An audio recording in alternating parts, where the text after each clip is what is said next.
Eating a healthy, well-balanced diet is essential for a long, healthy life. But if you struggle with eating too much or not eating the right foods, it's time to take back your eating habits. Here's the best way you can do that.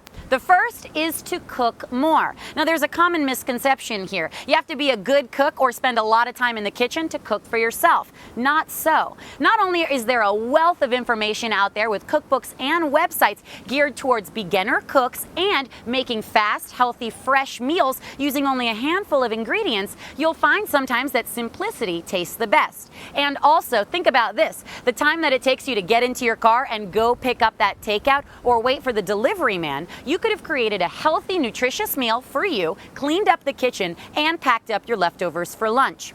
Now, the second way you can take back your eating habits is with your good night's sleep. You have to get at least 7 hours a night. A study was conducted with 9,000 volunteers over 2 years. People who slept only 6 hours a night were at a 27% greater risk of obesity.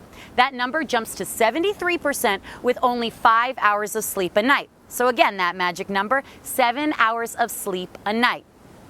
Now, you can exercise daily, eat well, and get tons of sleep every night. But if you don't practice stress management, you are no better off into taking control of your eating habits. Chronic stress plays tricky games with our hormone system in our bodies. You feel lethargic, you get insomnia because you're not sleeping at night, and all of these things lead to poor eating decisions. When your body's tired, you're going to crave comfort food. You're not going to want to take the time to go into the kitchen and prepare yourself a delicious meal. And then what's going to happen? You're going to put bad food into your body and overall not feel good. That just leads to a vicious cycle of more chronic stress. So the best thing for you to do is try and at least meditate a few minutes a day or get outside. You don't have to start running around on a marathon, but if you take a walk around the neighborhood, you'll find that you start to feel a little bit more relaxed. And from there, you're more prone to making better health decisions in the kitchen.